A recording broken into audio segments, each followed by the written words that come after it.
The Andy Pollin Show on ESPN 630, the sports capital. This is Orioles Preview and is brought to you by Sprinkler Fitters Local 669, saving lives and protecting property for over 100 years. It's a pleasure to bring back Kevin Brown, the TV voice of the team, who last time we talked to him was running a little bit late because he had gotten a flat tire on his way to the ballpark just before a road trip. And I don't know whether it was an omen or not, Kevin, but the play seemed to tail off after that. They did clinch a playoff spot last night, but I assume the tire has been fixed, and at least for now, the team is back on track. So all is well with you and the Orioles, I trust.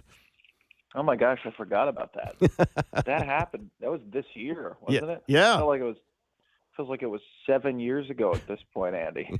I mean, I just, wonder if that – I don't think they were related, but it did seem odd that the team was, as I recall, was playing really well then, and although they're in the playoffs, they've gone through a rough couple of months. Maybe I need to flatten another tire. Maybe some Orioles fan yesterday at some point during those 3 hours and 11 minutes in the Bronx, maybe they ran over a spike just – for the goodness of the team. Yeah. Maybe that's what we needed. Reverse the curse. Yeah. Maybe I should check my car. I mean, I'm here in New York, but who knows? Maybe back home in Baltimore, somebody spiked it. I'll tell you what, it was a great release last night, though. It really was. And, yeah, you're right. This team has not been playing its best baseball for a pretty long time, and it just feels so much different with the reinforcements that have returned in the last, 10 days from Jacob Webb and Danny Coulomb to Ramon Arias and Ryan Mountcastle. I think Jordan Westburn being the big one. So, hey, we have been saying for a long time now, and that's in part because there hasn't been as much positive to say. Look at what happened with Texas last year. Look what happened with Arizona last year. If you just get hot at the right time, it makes a difference. And the way this team has looked with those guys back in the lineup, I don't think it's just coach speak. I don't think it's cliche.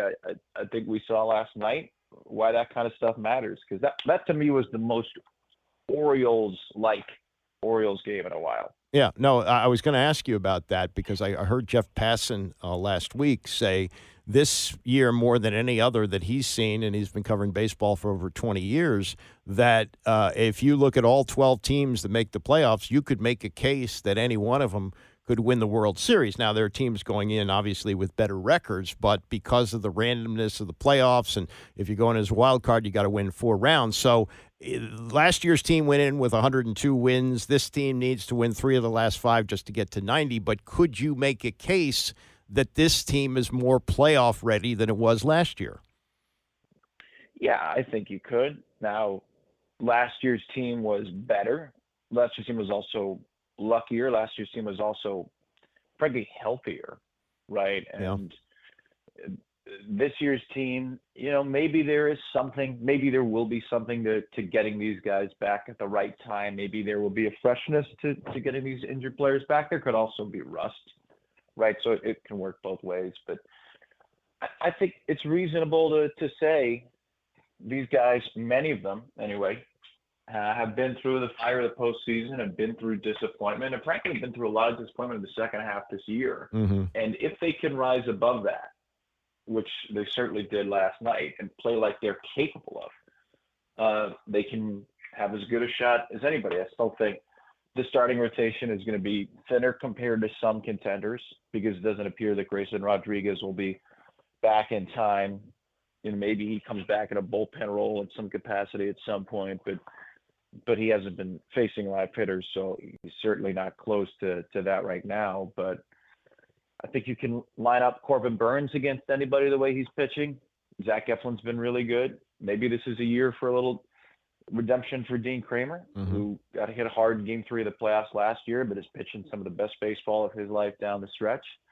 And I do think there's something to be said for playing playoff baseball for a long time and having your foot on the gas. And I go back to Texas and Arizona last year. Sometimes fighting for your life for a long time isn't a bad thing in baseball. Sometimes being on the road isn't a bad thing. The last couple of years, we've seen this team have some of its signature moments on the road. I think they feed off of that road energy in a weird way. And Yeah, the Orioles right now would host the wild card series, but they'd have to go on the road a lot to make a deep run to the postseason. And I just think this is a group of guys that is so close knit and feeds off of those vibes so well.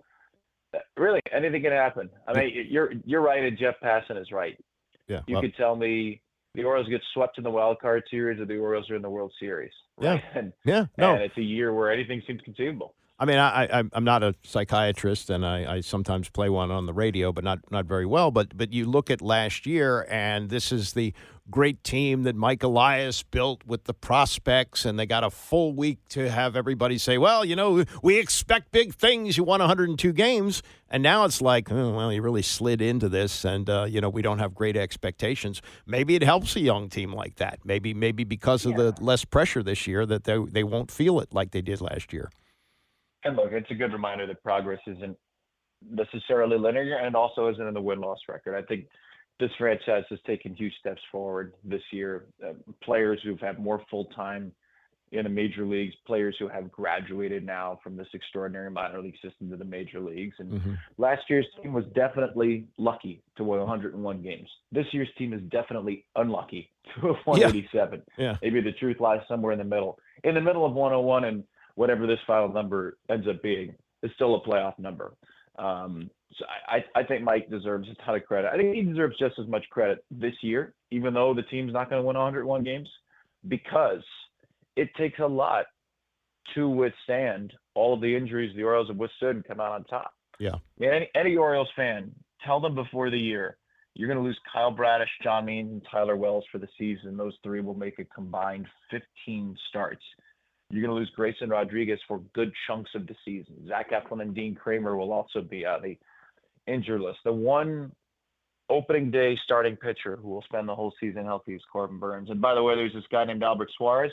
You haven't heard of him. He hasn't been in the big leagues in 7 years. He's 34. He's going to be your second or third most used pitcher. You go, wait a minute, what? How bad is this going to get? And the answer is not that bad. They're a wild card team. Mike's depth has paid off here, moves around the margins. Getting Albert Suarez as a minor league free agent has really saved the team. Continuing to invest in surprising relievers and guys who have flourished with the Orioles in ways that they haven't in other roles. And then just smaller pickups like even Emmanuel Rivera helping to keep this team afloat for a few weeks with Ramon Arias and Jordan Westberg out. So, yeah, I think Mike's work around the margins this year and Mike's work in adding to depth has really been beneficial because the Orioles have used 59 players this year, Andy. Man, wow. that is a lot. Ooh. 59 players. They've had to stitch it together from all sorts of unexpected sources. And now here they are back in the postseason. Yeah, no question. We're talking to Kevin Brown, and as John Sterling used to say, that's baseball, Susan. So those things happen. He still says, right? He's he back. Was back last night. Back for the run. Yeah, I forgot about that. Yeah, you couldn't keep him away. So I noted last night, we're going to play some of this, that you had clubhouse duties, and I think you complained when Gunnar Henderson dumped some beer on your pants. Were you not playoff prepared for that? Did you not have clothes that could either be thrown out or laundered before you went in the clubhouse? Or how did that work? Oh, it's all right. They'll be heading to the laundry today. I knew this was going to happen. Last year, I wore a poncho during the celebrations, and that was about as effective as going out in the sun without wearing sunscreen. So I brought an extra set of clothes with me, but it made for good TV. Yeah, so, no, it did. Well, I'll tell you what, my clothes from yesterday were in a laundry bag going back to Brett Hollander's room. He was supposed to take care of the laundry for both of us. So hopefully those are being cleaned right now. I hope Brett isn't still asleep. Is that tax deductible? Hopefully it's reimbursable. That's really all I care about. Yeah, right. You just put in for that. The other thing about these celebrations, and I understand, look, baseball's a long grind, but if all goes well, there's 4 more of these. I mean, I noted this when the Nationals made their run. And I guess the players deserve it. They want it. But it does seem like, okay, given the hill that you have to climb now to win a World Series, as opposed to, when I was a kid, all you had to do was win the pennant. It does seem a bit excessive. I don't know. What are your thoughts on it? Now that I'm in it, now when you're in it every day, when you see these guys every day, when you get a sense of the grind every day, you realize why it's worth it. And I think from an outside perspective, it's easy to say these guys get carried away. It's over the top, this and that. It is a grind. Again, this is not right. Like getting up at 2 a.m. to work on a farm. This is not coal mining, right? This is a hard job, but it's not like a hard American job that keeps the nation running. So I don't want to make it seem like, oh my gosh, baseball players have the hardest job in the world and the hardest lifestyle in the world. But the reality is, for this guys, for what they do, yes, it's a lot of money, but it's a lot of pressure. And I mentioned the phrase, the margins, earlier. The margins are what matters. Yeah. So these guys are always trying to tinker with their swing, tinker with their grips. Coaches are looking at every pitch that opposing starters throw and every swing an opposing hitter's taken. There is so much video available now. There are so many potential drills, so many potential techniques. Like, people are really, truly grinding, and there are very few days off. Over 162 games. There is not another sport that has a schedule like this. So I think a release is necessary. I do. And you go back to February, these guys have been working their tails off every day since February, with the exception of a day off here and there. And even that, for a baseball player, a day off isn't always a full day off. Right. So the work they put in, the blood, sweat, and tears, in some cases, literally all three that go into this, I think it's great that they get to cut loose. And all right. Yeah, it's a different world now. You could have a wild card, you could have a division celebration, you could have a DS, a CS, a World Series. But last night's celebration, I will say, was one of guys who are really excited to be there. But it was not last year. It was not last year when they made the playoffs for the first time as a group and celebrated, understandably, like they won the World Series. Last night was exciting, but it was definitely celebration part one. And I hope there are more to come. Yeah, absolutely. Last thing, you mentioned that they would open the playoffs at home as a top wild card, barring, I guess, Yankees going 0-5 and Orioles 5-0. And I guess, would there be a playoff if that happens? If that crazy thing happens, would there be a one-game playoff on that? How does that get settled? No, not with the 160. Well, there's no more game 163 because of the 3 wild cards. Okay. So if you're tied, it's just simply tiebreakers at the end of the year. And the Orioles have that, or do you know? On who? On the Yankees. If the both teams somehow, 0-5 for the Yankees, 5-0 for the Orioles, rest of the way. If miraculously that happened, yes, the Orioles win the season series. They would win the division, but more likely what they need to beat Detroit is, well, they really just need to win 2 games to get home field advantage over anybody for the wild card series, Detroit being the next closest. So if the Orioles win 2 of their last 5, they're guaranteed home field advantage in the wild card series. And if they win just 1 of their next 5, I think Detroit would have to go perfect. So they're pretty close to being able to get home field advantage for the wild card. And it looks like who would come to Camden Yards right now? Well, right now it's Kansas City. They're tied with Detroit, but the Tigers host Tampa Bay for 2 more, and then they host the White Sox for 3. Mm-hmm. So that feels like 3 free wins. Yep. At the end of the year for the Tigers. Although they, so Orioles did lose to them, so that's one of the 40 wins that they have or something like that. Yeah. So yeah, I'd expect Detroit. Detroit would be Detroit team. The team to come to Camden Yards, unless the Royals decide to get hot again here. Yeah, we'll see. Well, they got the Nats again for the next 2 games, so we'll see. Good to talk to you. Best of luck the rest of the way, and a real pleasure to have you join us here. Thank you, Andy. Appreciate it. Take care. That's Kevin Brown, who does a wonderful job as voice of the Orioles on TV, and that series with the Yankees continues tonight. And as we say, it's very likely the Yankees will win the division, And as Kevin says, it's looking like possibly Kansas City coming to Baltimore for the wild card round next week. Coming up, we'll hear some of Kevin's interviews from the clubhouse last night, including one with the manager as we continue. Brandon Hyde doused with champagne and celebrating his second trip to the playoffs with this team. We'll get to that and more as we continue. It's Orioles Preview, ESPN 630.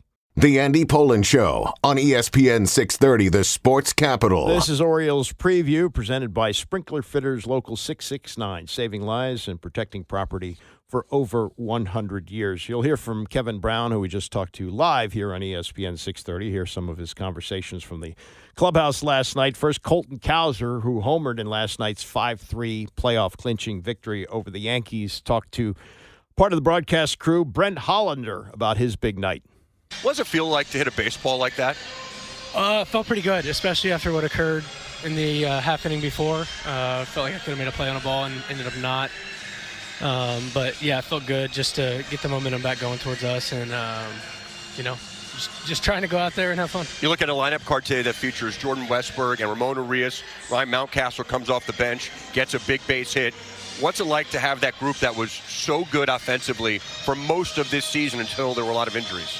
Yeah, it's awesome. I feel like just as a complete offense and out there on defense, it feels a little natural right now. And we have a lot of good personalities, a lot of good people, a lot of great leaders in said clubhouse. So it's been a lot of fun having those guys back. That was a composed Colton Cowser because at that point, Miami had not yet beaten Minnesota. That game was still in progress. Once Miami won the game, the Orioles clinched. And by the time Cowser got to the clubhouse, which was filled with champagne and beer and players wearing goggles to protect their eyes, he was in a little different frame of mind as Kevin Brown started out his interview with Gunnar Henderson, and then you heard Colton Cowser join the party. Your first full year, you won 100 games. This has been a little bit of a tougher season for the team. What have you learned about yourself as you've gone through these 157 games? Yeah, it's definitely, like you said, an up and down season. But I feel like we're more battle tested going into the postseason this year. So really looking forward to seeing what we can do in this season this year. Tonight, 3 home runs. The team plays some small ball, some good hitting. What version of the Orioles did this feel like to you? This feels like we're starting to get back to the normal Orioles right here. We live? Hey, we are live. Oh, yeah. And can you believe it? It's Colton Cowser. You cannot cuss. No. Hi, Mom. Hi, Dad. What would you like? Would you like? I don't know. Just an interview with Gunnar. Would you like to say anything else? Follow Cows Cam on Instagram. We got more content coming soon. It's Cows with a Z Cam. There's no chance that page. My camera, but guess what? We came prepared. DoorDashed a $50 waterproof one. We're going to see how these turn out tonight. Did I hear that you went to see The Great Gatsby last night? I did. The third understudy was going for Daisy. She was excellent. Excellent show. My stomach was killing me. I had a bazooki right before, but I got through it. Do you feel that the power of the third understudy for Daisy led you to this postseason clinching win? I don't know. Let's take a selfie, though. Okay, let's take a selfie. We just taken a selfie on the Cows Cam. Did you see The Great Gatsby last night? No, they didn't invite me. That's crazy. Why not? I got a last-minute invite. I had to buy my own ticket separately. Luckily, there was a seat next to him. At least you got the invite. Yeah. All right. So it's fun and games there. I just want to give you a little picture of that. This is a more composed but still happy Brandon Hyde, again with Kevin Brown after the clinching victory. Are those tears or champagne? It's a little bit of both, honestly. Been a tough few months, and I'm just so proud of our guys that continue to fight. We got some guys back. I feel good about our team and played really well tonight. The last couple of days you get back Ramon, he hits a big home run tonight. You get back Jordan Westburg, he's on a couple of times. You get back Ryan Mountcastle with a big hit. How do you feel now compared to how you felt 48 hours ago? Yeah, this it's just been it's honestly just been really difficult. Not a lot has gone right in the last few months, and we're right in every game, and things just haven't worked out in our favor. I feel like we've had a ton of bad luck too, and now I feel our team's back at full strength or close to it, and think the way we played tonight, we're capable of playing in the postseason also. You've said in recent weeks, it feels like every game is a grind here in the second half. What does this feel like after all of the grinding the last few months? Well, I'm just happy for the guys. You know, I think everybody's been feeling it, honestly, and that's. Listen, we want to play well. We want to make Baltimore proud. We want to play well in front of our fans. We want to go far in the postseason, and that's really important to all these guys in here. And it's things haven't clicked the last couple months. Hopefully they will now. The significance of this, I know it's been a tough year for you, but you got to go back, and there have been some great teams in Baltimore, 12 and 14 and 16. It's been 27 years since the Orioles went to the playoffs back-to-back years. Does that significance register for you, given the difficulty of this year?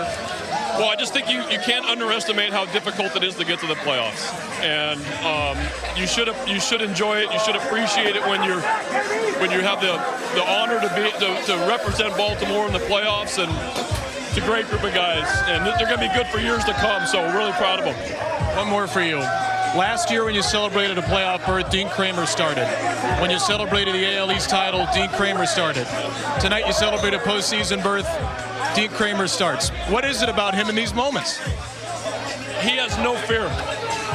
I think he's pitched well here in his career. I think he likes being the guy on the mound in a big game, and he's only getting better too. You know, I think that the last year and a half, 2 years, he's made huge strides, and the hydration station is out. I repeat, the hydration station is out. Well, you have to have that. You can't be a party without it. Yeah, so they took off from what they do in the stands at the game, and that was good stuff with Brandon Hyde, who's done a good job getting the team to back-to-back playoffs. The last manager to do that, by the way, Kevin mentioned 27 years ago, Davey Johnson, who later managed the Nationals and had done a really good job in Baltimore. They got their back-to-back years, and then he got in a dispute with Peter Angelos, and he quit.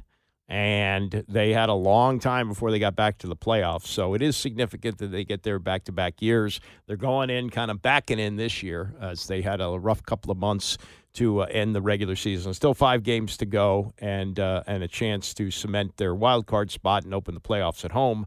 But the chance of winning the division just about nil as they trail the Yankees by 5 with 5 to play. But we got game 2 of the series here tonight. Coverage gets underway at 6:30. I want to thank Kevin Brown for coming on the show today, Isaac Kuhn-Harris for running the show, and to all of you who listen. The Bram Weinstein Show is next, and I'll see you back here tomorrow morning at 9 a.m.